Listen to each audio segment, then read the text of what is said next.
the United Kingdom doesn't function anymore as a political entity. That has been obvious to many of us for years, and if you needed it demonstrated, then what's happened in the Westminster Parliament for the last few months is the most strong demonstration that the UK is no longer viable as a polity, as a political grouping, as a social organisation. The United Kingdom does not work anymore. And the debacle over Brexit in Parliament is not the cause of that, that's just a symptom of the breakdown that happened a long time ago. Because, for one thing, people in Scotland, I should say, I was born in England, my mother was English, my father's from Edinburgh, my mother's from Norfolk. He got sent down there in the Air Force, met her, married her. That's why I speak in a largely English accent, but consider myself Scottish and nearly all my family here, and I live back in Edinburgh again. But I've actually lived most of my life overseas. But if you break down how much of it I've lived in the United Kingdom, about half of that's been in Scotland and about half of that has been in England.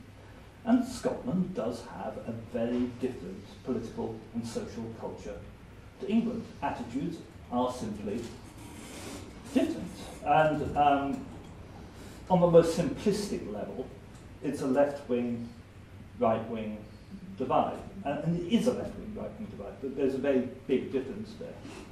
Scotland hasn't elected a majority Tory MP since 1952, I think, certainly since the early 1950s.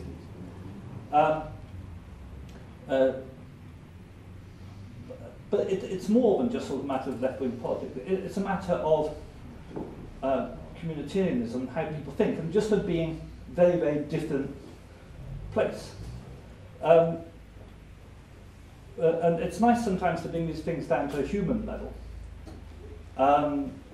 My wife, Nadira, comes from Uzbekistan, and after we'd been married for 5 years, living in this country, she went to apply for a British passport.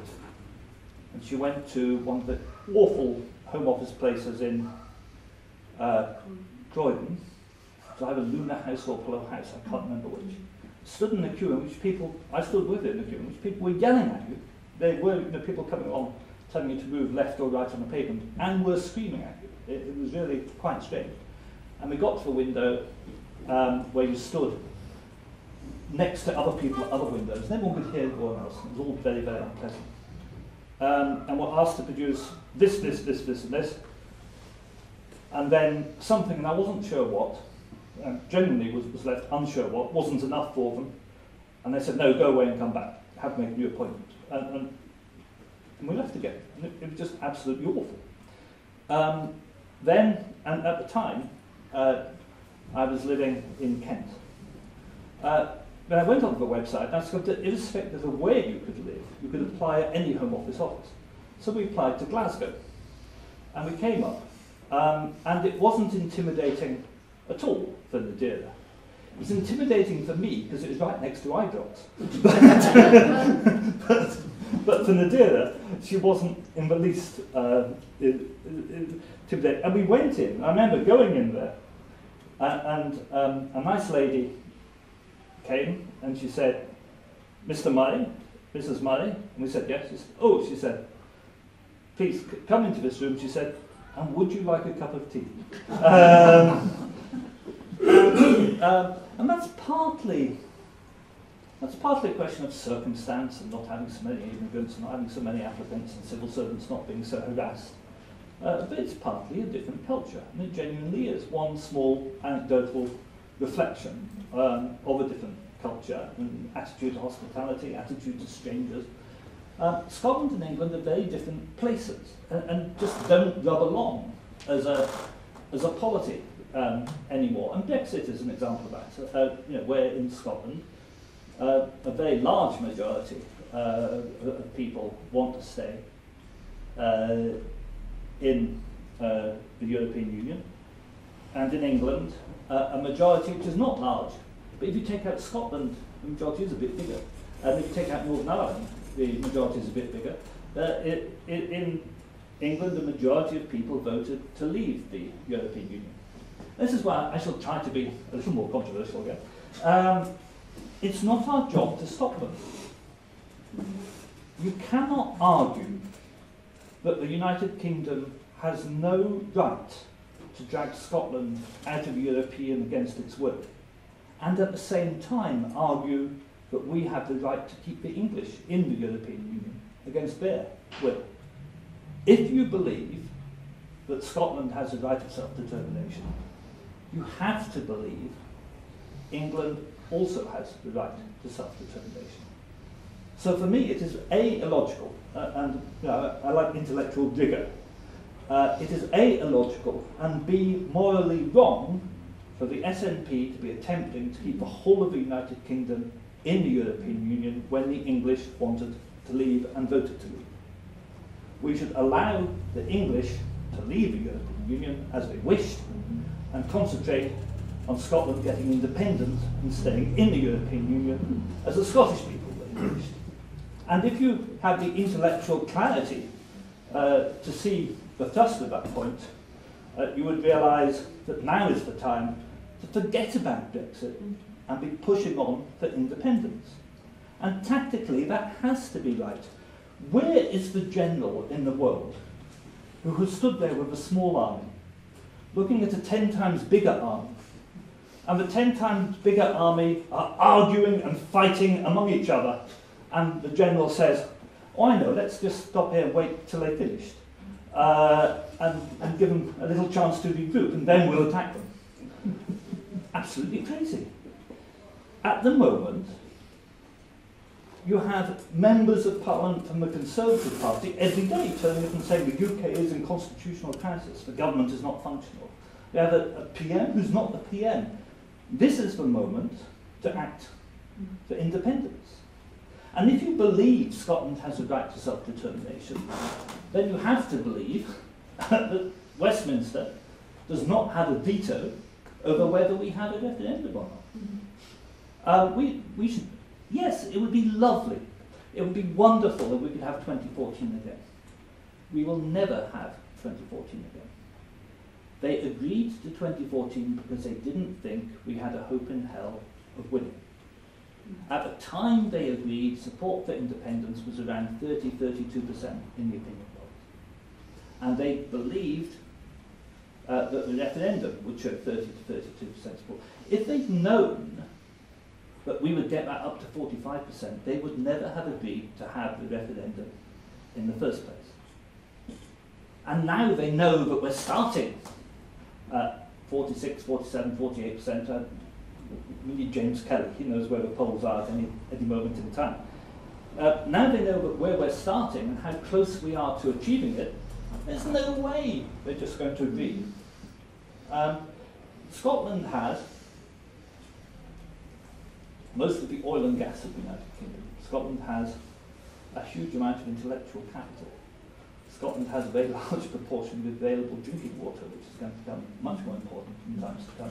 Scotland has a very huge capacity. It already has a huge amount of renewable energy. It has a huge capacity to produce more. Scotland has at least half, and I think possibly more, of the sea, of the exclusive economic zone of the United Kingdom. They want our resources. They don't want to let that go. Unionists in Westminster are not motivated by a profound love of Scots or because they sit at home watching reruns of White Heather Club with tears running down their eyes. That doesn't. They want our money. They want our resources. They want our labour. We are important to the maintenance of the remnants of the United Kingdom. And the remnants of the United Kingdom are not something we should want to be part of. I was genuine. It takes a lot to shock me because I was in the Foreign Office. I saw British collaboration with torture and extraordinary rendition, which is what I resigned over. I used to be head of the Foreign Office unit, the Embargo Surveillance Centre, of which the job was using all the intelligence agency's resources to monitor Iraqi weapons procurement. I mean, you damn fine there were no Iraqi weapons of mass production, destruction. I can tell you for certain, and the Chilcot report really does this too, if you read even slightly between the lines, that the Foreign Office knew very, very well that Saddam Hussein had no WMD. And the government did, Blair did, Campbell did. So, going to war, killing millions of people on the basis of a lie, being involved in torture, shipping people around the world to be tortured, all that's fairly awful. Well, that's incredibly awful. But I was still shocked when Britain simply turned its back on the International Court of Justice verdict on the Chagos Islands 3 weeks ago. And these are islanders who we deported in the late 60s and early 70s, moved away from their home entirely, moved the entire population out of their home, dumped them in Mauritius in appalling conditions, and have been fighting legal case after legal case after legal case against them ever since to prevent their return. Also, that Diego Garcia could be used as a United States base initially for the Vietnam War, but all the time involving hosting nuclear weapons, which it still does, and latterly could be used as a torture and extraordinary rendition base for holding political prisoners picked up around the world. And unsurprisingly, once Mauritius finally took the United Kingdom to the ICJ over this, via a resolution calling for an opinion from the ICJ in the UN General Assembly, Britain lost by 13 votes to 1 in the International Court of Justice. And that's not in the least surprising, because what the UK has done is absolutely indefensible. And even the European Union judges on the International Court of Justice ruled against the United Kingdom. Nobody will be surprised to know, if you didn't know already, that the one judge who ruled that what Britain's actions were legal was the judge from the United States of America. But Britain just said they will ignore it. They're going to ignore the judgment. It's only advisory. And certainly when I was in the Foreign Office, and it's now 14 years, I think, since I resigned. When I was in the Foreign Office, we at least pretended to follow international law. When we invaded Iraq, we didn't say we don't care what the Security Council thinks. We actually published something which was cobbled together in number 10, which said that actually, if you look back 10 years, and you interpret this particular Security Council resolution in that way, we already had a provision. We didn't say we don't need provision. We didn't simply repudiate international law. But the United Kingdom has given up pretending to follow international law in the Chagos case. And I really think, when it came to the Iraq War, what we did to the United Nations was very similar to what Hitler and Mussolini did to the League of Nations, when they simply proved it to be toothless by invading countries, whatever the League of Nations said. What we did to Iraq was a similar blow to the United Nations. And we've, the International Tribunal on the Law of the Sea, we've ignored their ruling on the Chagos Islands. I'm using we for the UK because sadly I'm still in it. And the Chagos Island judgment, utterly unforgivable and indefensible about the worst kind of human behaviour. And again, we just don't accept the court. The United Kingdom has become a rogue state. Setting ourselves free from the United Kingdom is something we need to do. And as I say, the thought that this rogue state, which is prepared to deport whole populations in order to set up military bases on their islands and still continue to defend and maintain that now. The idea that now they know there's a real danger of Scottish independence, that they will simply say, okay, yeah, no problem, have another referendum, that's fine. They won't. They're not going to agree, they're never going to agree. I would love to have another referendum. It's not going to be that way. I think if we did have another referendum, I have no doubt that we would win. We're currently at between 45-47%, depending which poll you look at. So things really haven't moved, or they've moved very little since the last referendum. But that's because we haven't been campaigning. We haven't campaigned for independence. Once we get out and start campaigning, I expect those figures will shift radically, exactly as they did in the last referendum campaign, because people don't hear the arguments for independence out with the campaign. All they hear is the constant barrage of propaganda from the BBC and the mainstream media, unless they go and get their views online. And one of the great advantages we have, which we didn't have at the start of the last referendum, but we do have now, is that a very significant proportion of the Scottish people no longer believe the lies of the BBC. Scepticism towards the BBC in Scotland is now ingrained in a very large proportion of the population, and that's good to have going forward.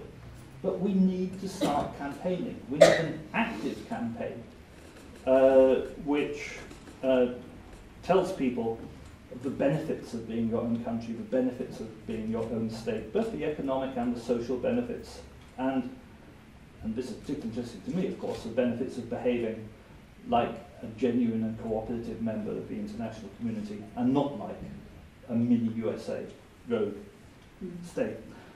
And again, I don't think I've been controversial enough for this one. So I thought the last SNP Westminster election campaign was awful.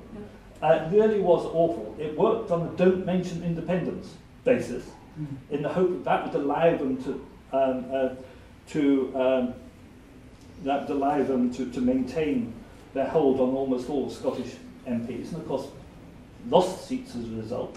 It started with Nicola saying that she wanted unionists to feel safe to vote for the SNP. Well, I'd love unionists to feel safe to live in an independent Scotland. I'd love unionists to convert. I'd love to explain to unionists why they're wrong. But I don't want the SNP to become a party of unionism, or a party which views unionism as a legitimate part of political culture which we can live with. Because we can't. The Scottish National Party ought to be a party which unionists are not comfortable to vote for, because it's on a path to independence. If we can convert unionists to independence, that's a good thing. But we don't want unionists amongst us. We don't want people in the SNP who think actually union's okay. And I do worry sometimes that we do have people in the SNP who think unionism is okay. And that to me is difficult, because I see very little radicalism. I see very little push for independence. And from the foreign policy and defence team, I see very little sign that they want to do anything different with an independent Scotland than the UK is doing now. And that has caused me a great deal of concern and heart-searching over the last few weeks.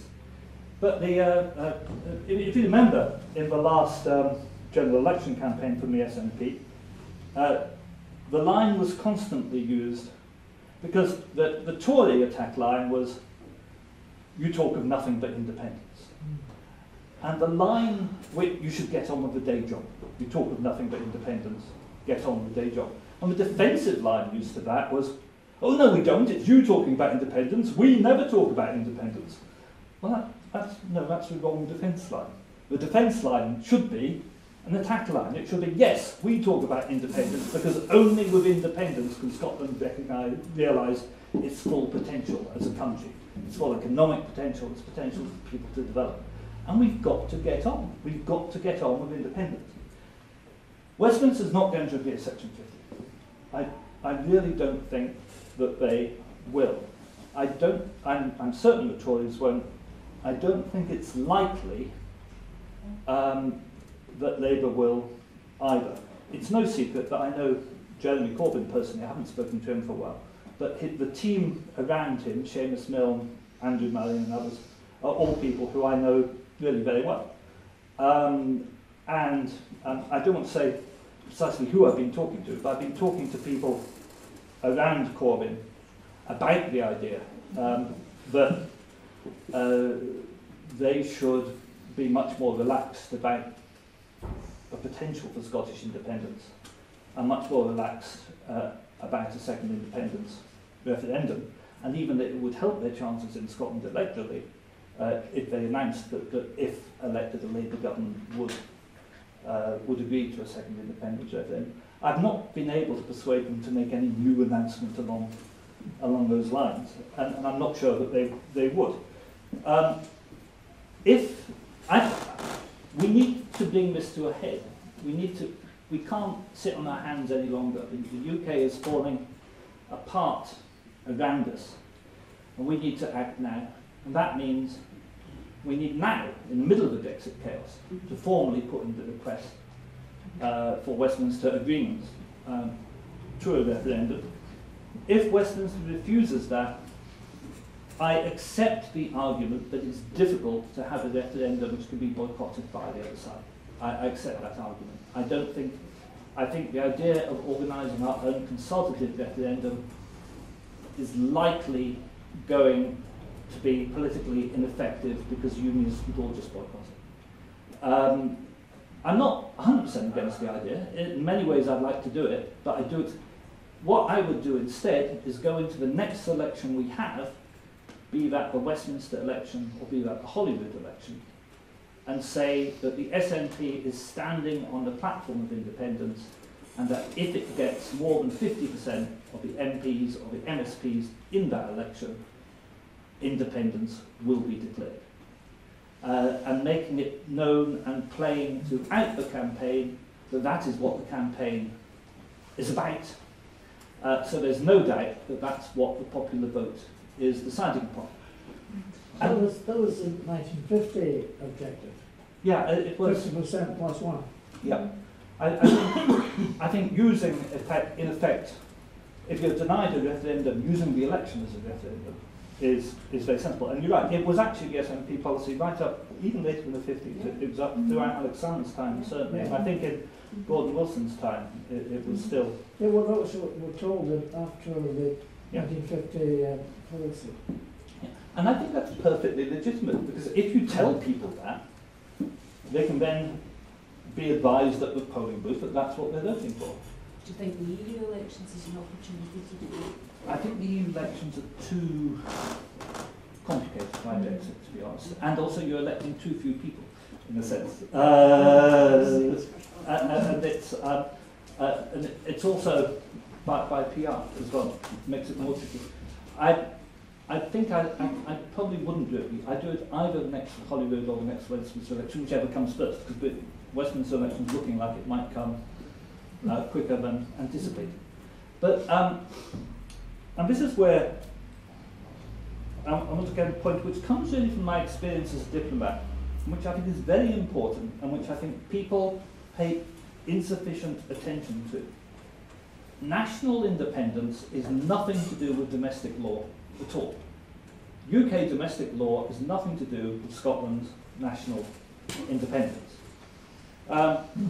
Independence is achieved by recognition by the United Nations. That is the only thing that determines whether the nation is independent or not. And you can declare independence, like, say, the Turkish Republic of North Cyprus, and the UN doesn't recognise you, and you don't, in international law, have independence, and that's caused the TRNC huge problems for many years. Or you can declare independence and be accepted by the United Nations, like Latvia or Lithuania or Estonia, and it doesn't matter whether the state you're seceding from agrees or not. Now, when Kosovo seceded from Yugoslavia, or from Serbia, the United Kingdom, that went, just like the Chagos Islands case, that went to the International Court of Justice for an advisory opinion. And the United Kingdom entered its arguments, the United Kingdom appeared because of course at the ICJ, any nation state can intervene to put their arguments to the court, for the court to consider, even though they're not part of the case. So they can intervene and give their legal view for the court to include. The United Kingdom, in the case of the Kosovo case before the International Court of Justice, the United Kingdom entered an argument, and you can actually find it's not a recent blog post, but it's on my blog a couple of months ago. The United Kingdom argued that whether or not it was legal in Serbian or Serbian law for Kosovo to split was irrelevant, because domestic law has no bearing on independence. And the United Kingdom government argued in terms, they said that almost by definition, the secession of a new independent state will be illegal in the law of the state being seceded from. Of course that makes sense. Now, almost by definition, it's illegal to leave the state you're leaving. But that doesn't mean it's illegal in international law, and it doesn't mean you can't do it. And in fact, the majority of states in the world have actually become independent states in my own lifetime. Many of those, of course, are African and South American colonies, but many of them are European Union members. You can count off Latvia, Estonia, Lithuania, Croatia, Slovakia, Slovenia, Czech Republic. Almost all of them have done so without a referendum. Almost every one of those did it without a referendum. All of the Baltic states did it without a referendum. They all did it by a vote of what was, in effect, their local Soviet, their local parliament, in the case of the Baltic states, voted for independence. And that was accepted by the United Nations. There is no requirement whatsoever in international law for a country to have a referendum before becoming independent. Not just those ex-Soviet states, all the colonies in Africa. I don't think any one of the ex-colonies in Africa had a referendum before it became independent, other than the very recent South Sudan.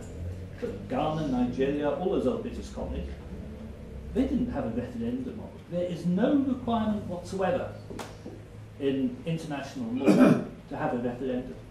And in international law, and in international precedent, the most usual thing is for your local assembly or your local parliament to vote for it. The Ghanaian parliament voted that Ghana should become independent. It didn't.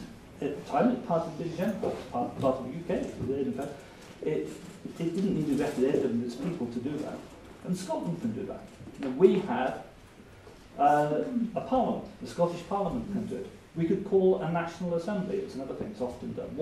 And my own view is we should combine that. I agree we need a popular mandate. We should get that by using the next election effectively as a referendum. We should never, ever accept that Westminster has a veto on our self-determination, because in law, Westminster has no veto on our self-determination. Self-determination is a right in international law. So what's stopping starting? Well, that's what I wish I knew. I think caution. I think people are, of course, there's a genuine terror. What happens if we get it wrong and we lose? People worry about that. And that's true, but then any great step in life, if you get it wrong, things can go wrong, and you just stay with the status quo if you're terrified of the change and if it goes wrong. I think partly it's caution. I think partly it's a misplaced legalism and lack of radicalism, perhaps. Overly establishment viewpoint. And I'm not aiming this at Nicola Sturgeon. I'm genuinely not. Well, it's not only Nicola Sturgeon. But I think there is a danger with the SNP government that it's very easy to persuade yourself that you're doing good things. It's very easy to persuade yourself that, wow, no, you're doing a fantastic job. You're making our schools better. You're making our hospitals better. You're stopping all these awful things that are happening in England. People aren't having tuition fees. You're doing a good job. You're making Scotland better within the status quo. Therefore, the status quo is not that bad. We're managing within the Union. Within the Union, we're protecting the interests of Scotland. And therefore, Scottish independence is not so urgent. That's the danger that you think you're doing such a good job. No, surely it's a question of the tide's flowing in one direction. You go too soon and you've set it back 20 years. I mean, that's the justification. Yeah. I prefer my own analogy, which is that your opponents are knocking hell out of each other. Why give them time to regroup? I don't view Scottish independence as so inevitable that we don't have to do anything. We just sit and wait, and one day it will come. And anyway, I want it to happen before I die. Yeah. And that may not be big in the life of the nation, but it's big in my life. And I think there's false comfort in that kind of argument. You can always find a good reason for procrastination. But I think this is a nettle that really does have to be grasped now. In 2014 it was calculated by somebody that in 8 years get rid of cough and dodgers like me and some of those around us, and the people like my granddaughter will swing it. Yeah, I was when I saw the demographics of who voted, how of the way different age groups voted in the last referendum. I looked at it and I said to a friend, I said, "Oh, it's not so bad." I said, 2 really bad winters and we're there.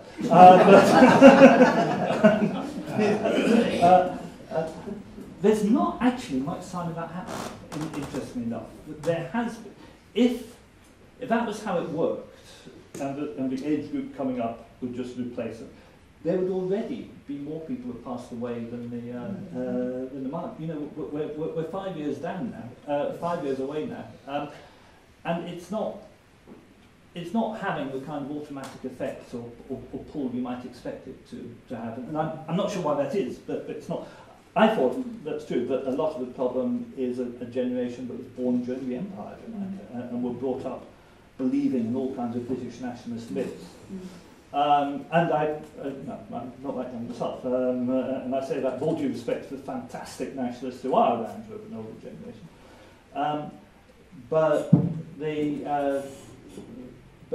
And that will help. It will help. I agree it will help. It's not that simple a process. And I really don't think, I do not think without campaigning for independence, because the argument that you make is really the argument we should wait until somehow naturally we're 60% in the polls for independence and then we should go. I don't think it will ever happen without campaigning. I just don't think, without actively campaigning for independence and actively putting the arguments for people for independence. If, in the interim, I saw the SNP actively campaigning for independence. If Nicola Sturgeon's conference speech next week, Nicola Sturgeon's conference speech consisted entirely of her saying, after independence we will be able to do this, after independence we will do this, after independence then and we were using the period in the meantime to do something, then I would agree with you. But sadly, or I'd be more inclined to agree with you. But sadly, instead, the SNP seems to have become a party which thrives on stressing its managerial competence, not its radical edge or its drive to independence. And that's what, and the conference speech will do that. We've spent this on education, we've achieved this target, we've done this, our friends are doing this, our command is doing this, this is better, this is better. Yeah, meanwhile you've got poverty, it's like, where do you stop? People tell pollsters that we vote for the SNP for competence, but that's nothing to do with the SNP. It's the benchmark. Yeah. No, I think that the SNP stresses competence a lot. This idea that vote for us. You can be a unionist, but vote for us. We don't mind if you're a unionist. Vote for us, we'll run your schools well. That's fine, someone has to run the schools, that's good. But it's not what the SNP should be about. It should be an organisation campaigning for independence.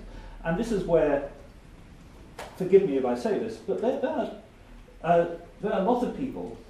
The SNP now has an awful... If you go to an SNP conference, and I was at the last one last year in Glasgow, in the autumn, there are an awful lot of people now who are special advisors, who are besuited PR people, who are MPs. Stuff.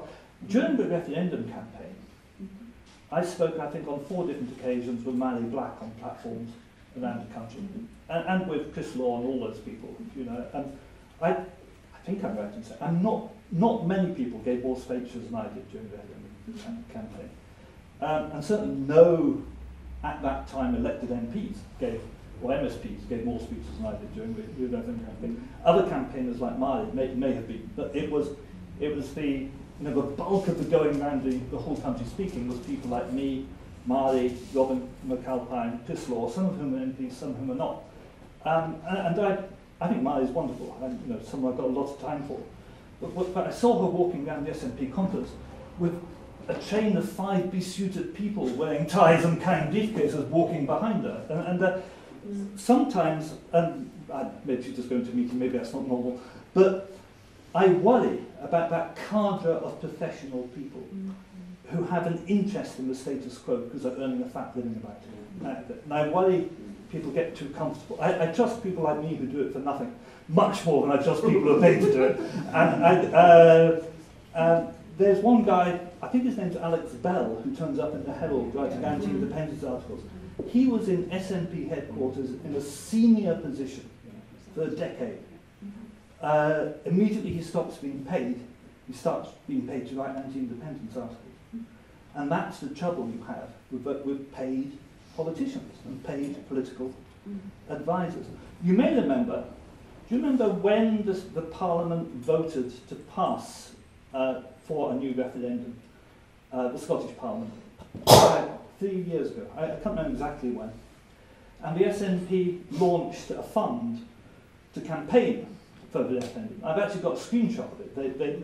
At that stage, they had raised, I think, about £460,000, and it got more than that. The referendum campaign fund, that no longer exists. All of that money that they raised from punters to campaign in the next referendum campaign has all gone to pay the kind of advisors I'm talking to. And it has, believe you me, that money no longer exists. And that's what worries me about the party. That any institution starts, and it's an interesting psychological phenomenon. Institutions start to protect their own institutional self-interest. And the SNP is an institution which employs a lot of people. We count all the MPs, all the MSPs, all the MEPs, all the headquarters staff, all the people paid for by short money,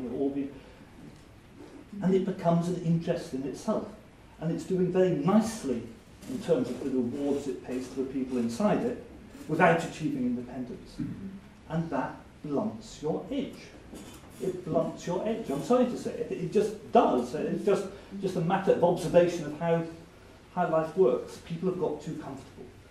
And when you see a combination of that and them dragging their feet fighting for independence, then you think, and I think, and I know it upsets people when I say this, but it is what I think. It's genuinely how I perceive it. And it's not my intention.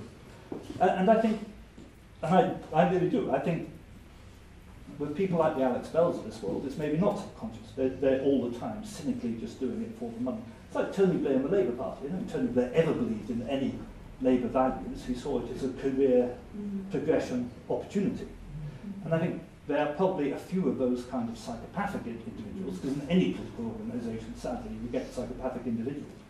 I think the vast majority of people genuinely mean well, but when you're doing really well, and you've got an MP's salary and all the perks and expenses that go with it, then abolishing Westminster somehow, psychologically, isn't the top of your list of things to do today. Let me put it no more strongly than that.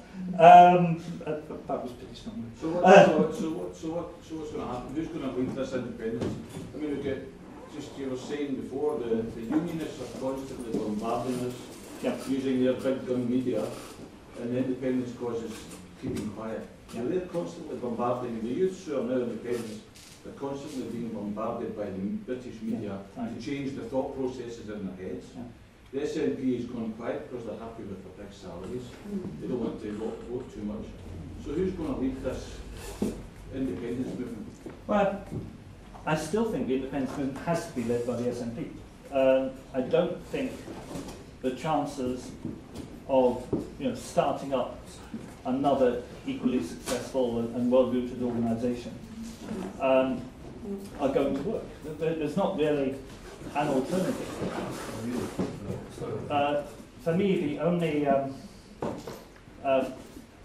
the only way forward that I see, in terms of what might practically work, is to push the SNP into greater activism. And I should say, there are a number of people who are quite a number of very senior people within the SNP who are tearing their hair out at the current lack of concentration, yes, on independence. And an awful lot of the grassroots. I mean, when I go around speaking, people come up to me and say this. And when I was at the conference in Glasgow, I actually got embarrassed because I actually stood, being me, I stood in the bar for more or less the entire conference. And just had this whole stream of delegates coming up to me, one after the other, to tell me how unhappy they were. It was quite weird. It was like I was having a little sort of subversive sideshow thing going on by mistake. But I think it has to be the SNP. And one of the and that has to be done by either persuading the leadership to make early independence more of a priority. There were 38 pages of this. I'm not sure who was at the SNP conference here. Anyone who was, look at your SNP conference agenda from the autumn conference in that horrible place in Glasgow. There were 38 pages of agenda. 38 pages of agenda in very fine print. The word independence only occurs once in 38 pages, and that was in an amendment to the party constitution. 38 pages of agenda, not one mention of independence. And I think you'll find that's almost certainly going to be the same in the spring. The SNP party conferences are an exercise in preventing people discussing anything they actually want to talk about. And that has to be changed. The difficulty is that it has a leader who is extremely popular with the membership. And I personally get really quite nasty online abuse sometimes every time I criticise the leadership. I find that very, very, very difficult. And it has a leadership which, it has a membership which is in denial sometimes about something. I mean, on Tuesday I'm having dinner with Alex Salmon down in London. I don't mind saying things like the SNP's current foreign policy stances, he's pulling out his hair about it. But yet, when you suggest on Wings Over Scotland or any such online forum that there are policy differences between Alex and Nicola, people go mad at you as though this is absolutely not true. You're propagating the SNP civil war myth. Whatever. There's a huge amount of denial in the SNP, and of course one reason it has been so successful is its rather extreme form of party discipline, and so that has its place. But to me, it's really gone far too far. It's not a party in which healthy debate is taking place. There are some wonderful SNP MPs. I mentioned my favourite one online is Angus Brendan Neil. He's great. I think Joanna Chelly is fantastic. The SNP has got some wonderful talent, and a lot of these people want a more dynamic push towards independence. But no, I think I'm a member of the SNP. People are always very surprised I haven't been kicked out yet, but I am a member of the SNP. And I intend to stay in there, and part of the reason I'm staying a member of the SNP is in order to try to persuade other people in the SNP that it's okay to say these things. You know, I know an awful lot of people are thinking these things because they come up to me and say that. They come up and say that to me quietly in a bar when they think no one else can hear. No, it's okay in public not to think the leadership have necessarily got everything right. And that, I think once we get more of that culture going, but I do think the SNP has to be the only vehicle. You know, the other attempts to launch pro-independence parties, like RISE, for example, or Tommy Sheridan's Solidarity, or the SSP, you know, they're just nowhere near achieving the kind of electoral breakthrough you need. And the Greens are a mixed bunch, let me put it that way.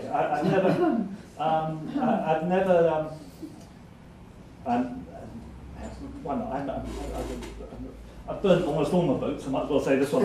I've never entirely trusted Patrick Harvey personally, or his commitment to independence. It seems to me more of a career move than a genuine belief. And some of the others are a bit flaky in different directions. I say that as someone who's a committed environmentalist, but I wouldn't join the Scottish Greens. I don't see that as the way forward. So is there going to be a coup in the SNP then? No, I don't think the leadership is going to change. I mean, anybody who thinks it is a healthy thing to have the leader and the chief executive married to each other, you know, plainly that's not healthy. It just isn't. And why people can't see that is totally beyond me. At some stage, there must be some pushback. You know, this can't sort of carry on. Which partner?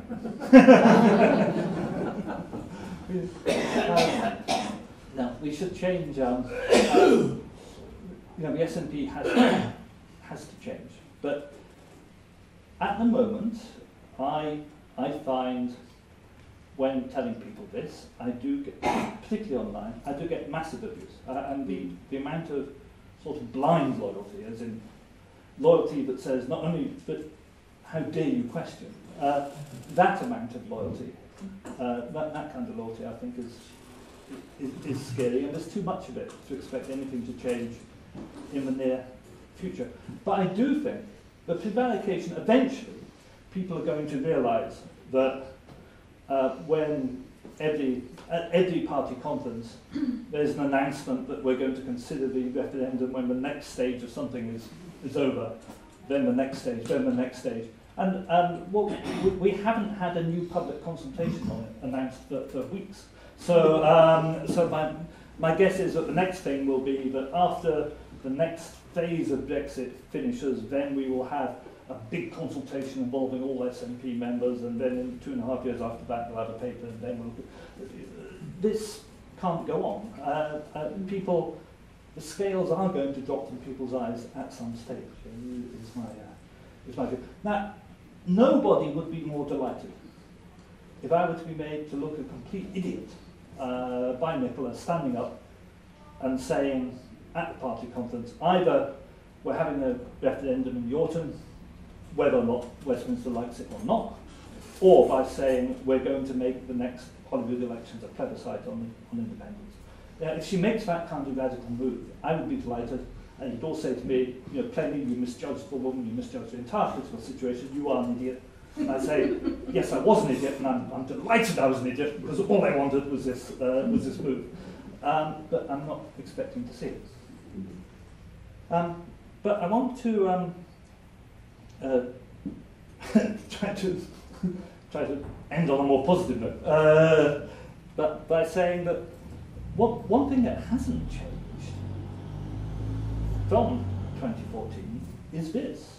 It's the engagement of people into the political process and their willingness to come, you know, on a gorgeous Saturday afternoon to discuss the way forward for Scotland, and that concern about how the country organises itself and what we do, which really is you know, an extraordinary blossoming of political culture. It really is fantastic that people are so motivated and are prepared to do that. And the 2014 campaign, to me, revolutionised my entire life in the sense that I'd never found people so committed and so engaged and so interested. And we haven't lost that. You know, we have got communities willing to come together and work together to try to make a better society. And that's what I think, you know, a sign of what an independent Scotland could be. I've got no doubt that as a country we are perfectly capable of running our own affairs. We are going, Scotland's basically Scandinavian. Well, we are going to be a fairly normal Scandinavian country with a fairly normal Scandinavian type economy. The idea that we are the only nation around which is somehow incapable of organising its own currency. I work quite a lot in Ghana for an electricity company. I say I work for them, I'm actually the chairman, but I go down, I chair board meetings at which I have no idea what anyone's saying, because it's all about electricity, but then I come home again. But they bought a new Land Cruiser for me there, and it was paid for in Ghanaian currency, in Ghanaian cedis. Japanese car was paid for in Ghanaian currency. And that every country in the world has a currency. It's not weird, it's not unusual. It's actually Scots who invented modern central banking. The idea that, you know, Ghana can have its own currency with no difficulty whatsoever, and you can buy Japanese goods in it. But Scotland couldn't, because somehow we are uniquely incapable of organising anything. That is even entertained for 1 second as an intellectual proposition isn't absolute nonsense. Of course we could have our own currency. Of course we can have our own economy.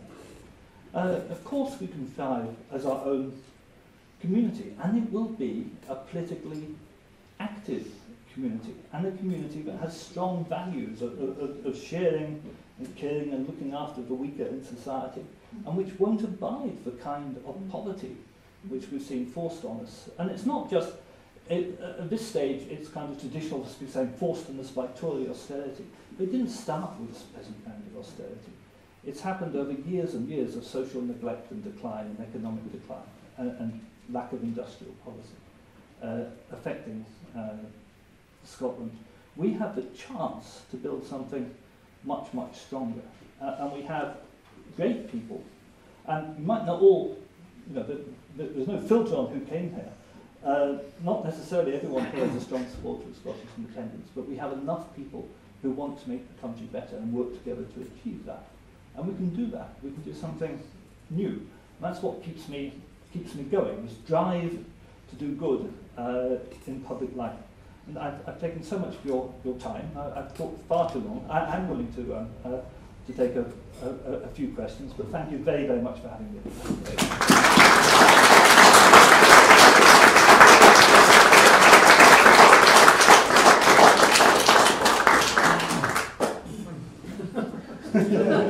Would you see an independent Scotland immediately in the European Union? Now, I think there will be no difficulty for Scotland to join the European Union. I said that personally I've never gone off the EU, but on the other hand, there was no doubt in the Scottish vote that people want to be in the EU, therefore we should be. I don't think that if Scotland had to leave and rejoin, it would be a matter of days, literally.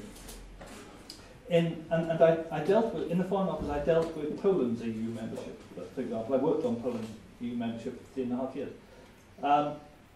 And when a new country joins, the big problem, and what takes all the time, is meeting what they call the acquis communautaire, which is the whole raft of regulations and practices you have to sign up to. But Scotland already meets all of them. We already meet all of the acquis communautaire. there would have to be a process of signing off.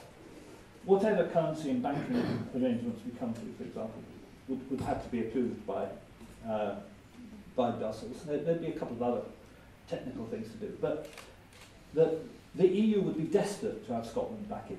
There's no doubt about that whatsoever, because apart from anything else, it of course it sends a message as far as they're concerned: leave the European Union and your country breaks up, which is quite a... and the EU is an expansionist organisation. There's no point of claiming otherwise. And Sir John Kerr, who was our former ambassador to the EU, who's a man not unfriendly to Scottish independence, it must be said. Sir John Kerr said minutes when he was asked how long it would take Scotland to get back in, and I think that's right. You know, I think there may be a period of a few weeks in which we were out. It would of course be much easier if we could, just politically and organisation, it'd be much easier if we could secure a positive move towards independence before the UK leaves the EU. That would be much better, rather than applying to get back in from outside. That becomes slightly more complex. If at least before the UK leaves the EU, Brussels has a clear indication that Scotland is going for independence. That will allow things to click into motion in the Commission, which will be procedure. But I don't think, you know, I mean, one of the great ironies of life is all the lies we were told in the last referendum about you won't be allowed to be in the EU if you're independent, and it turned out you wouldn't be allowed to be in the EU if you're in the Union. But all that remains as untrue as ever. There is a very strong political will in the European Union to have Scotland as a member. So I think that would be very fast. Very fast. If Scotland is independent, and Scotland has amazing resources, but all those resources belong to multinational, multi-subsidiary, tax-avoiding companies, how do you surmount that problem? I mean, it's a major problem.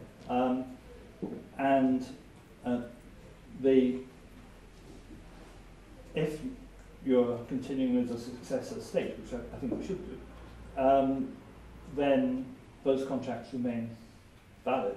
So, for example, the oil companies will continue to have the fields which they have. The tax money, such as it is, and things will be diverted into the Scottish Treasury. It wouldn't go to the UK Treasury. We would simply become the owner of the UK side of the contract. Most of them don't pay tax anyway. But exactly, there's far too much tax avoidance around.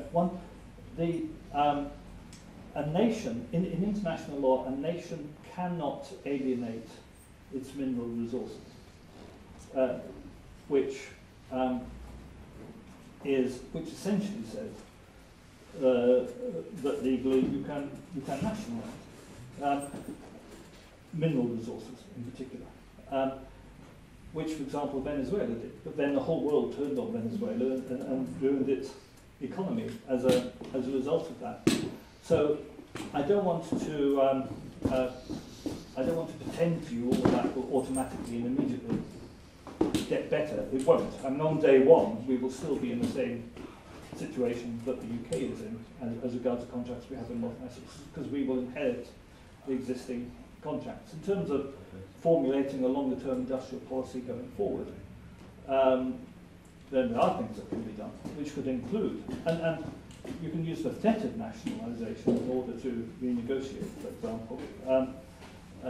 But you're constrained within the European Union to some extent by European Union regulations. You're constrained within the World Trade Organization, and the international permissive regime has become increasingly neoliberal over the last 2 decades. Most trade agreements signed. But what I'm saying is that it is not the politicians who are in charge, it's the companies. Yeah. And they're global companies, so... No, that's what...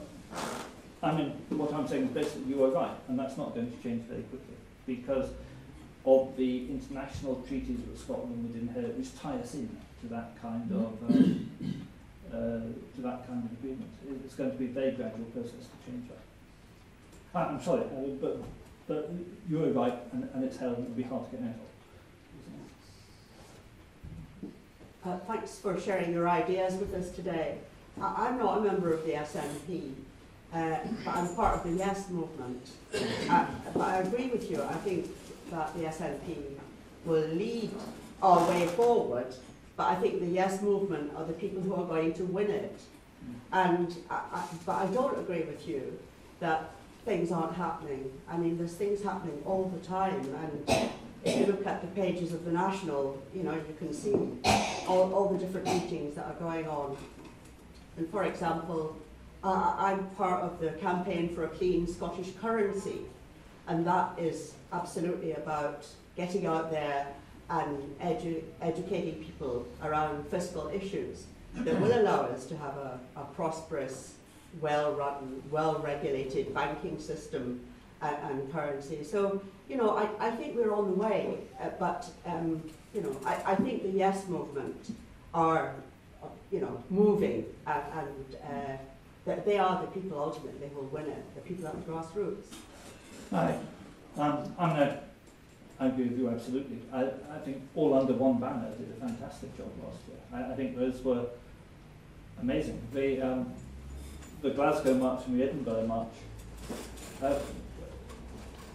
it's hard to know for certain, but we live just off the Canongate in Edinburgh, and it took 2.5 hours for the march to go past our house on the Canongate. It was quite extraordinary. I was marching at the front of the march, and I stayed there at the rally for pretty well 3 hours. Then as I was leaving, going home, I was passing people still coming in, and I was just absolutely amazed. And if you take that as a percentage of the Scottish population, you're probably talking about 2 to 2.5% of the population of Scotland was on that march. Yet when you had the big Remain march in London, no one's sure exactly how many people it was on that. It's probably less than a million. And that's less than 2%. And that was massive front page headlines in all the newspapers, and it was lead book. We didn't get in the news at all, hardly.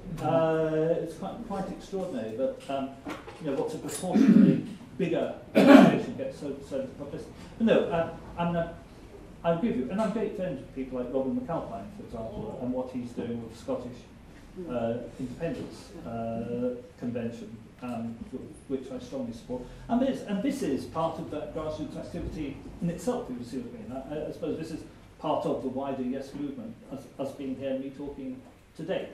So I agree with that, but it doesn't have we need to combine it.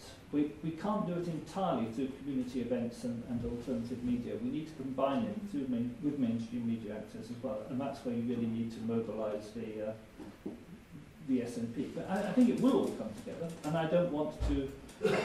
I don't mean to you know, denigrate the many different groups, and it's the difference and variety of those groups which makes the movement, you know, so special in many cases. And of course we don't all agree on everything, but there are groups which won't invite me to speak at all because I'm a friend of Julian Assange, for example.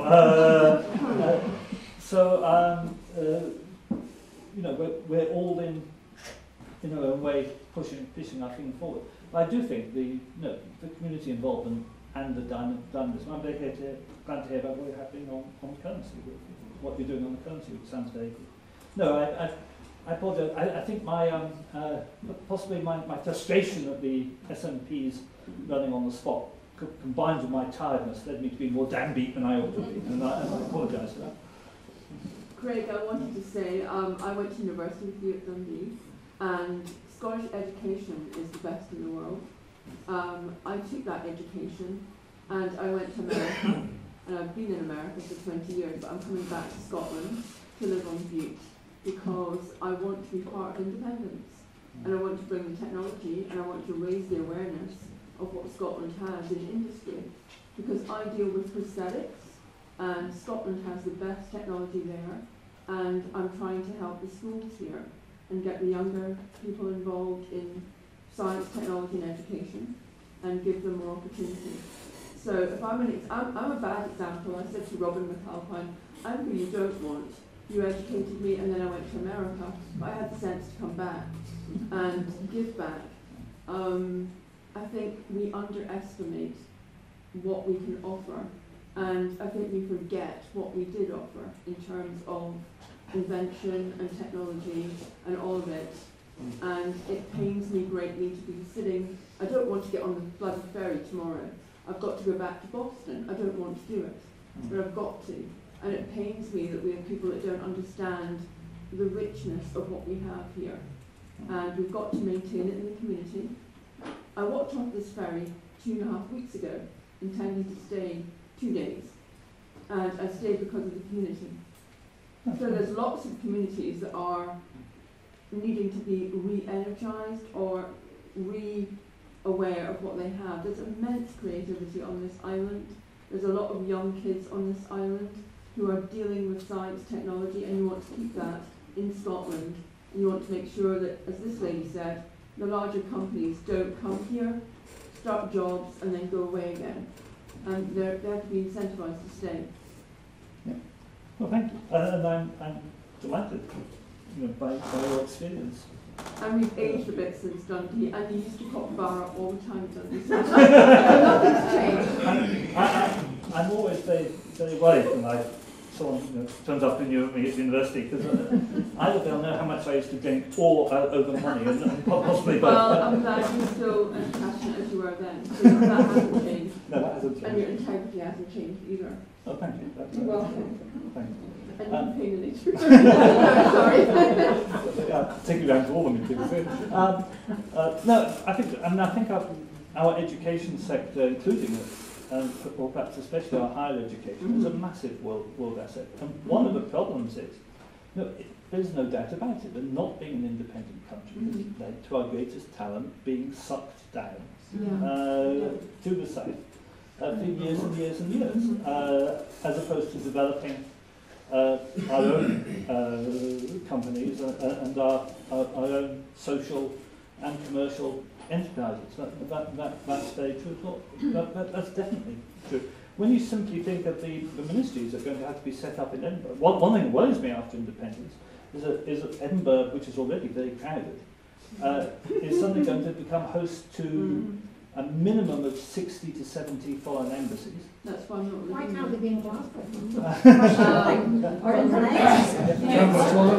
No, I actually, I've actually written I wrote a blog post suggesting somewhere like Dunkeld or Blair Athol or somewhere more central to the country where there's Drumchapel.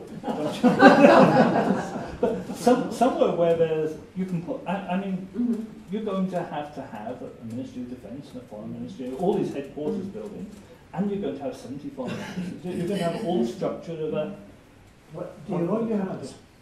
I just bought a house now. The value of it prices went up with the Scottish Power stuff.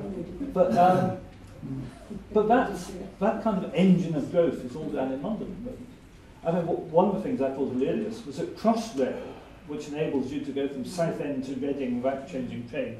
And why would you want to do that? But Crossrail counts as national, as in UK benefit expenditure, not as English expenditure. In the Treasury accounts is meant to be a great national benefit because it's for capital. And in a way that's symptomatic of the way that our resources get sucked down. When you consider the paltry percentage of the BBC licence fee but which we pay that goes down to London, that comes back to go to Pacific Key. First time, which none of it did, so it just pumps out propaganda anyway, but all the same, the resources all the time are sucked down in one direction, really. And for us to be then told that we are subsidised is just a ludicrous lie. The population of the Highlands has only just recovered towards the levels it was in the mid-18th century. That doesn't happen by accident. European money that did that. That I've always thought that when I was at Dundee University, if you remember the Thatcher days, the only jobs going, the only infrastructure projects going were when the EU did the A9, the EU did Dundee Airport, and and I think Scotland's fondness for the EU partly dates to that day. UHI was. But that was a different. Those were the days of Delors, and when the newspapers were attacking the EU because it was a socialist institution, if you remember that. It was a rather different EU to the days we have now. I think perhaps we'd better wind up, because... It's the yoga people who want to move back in.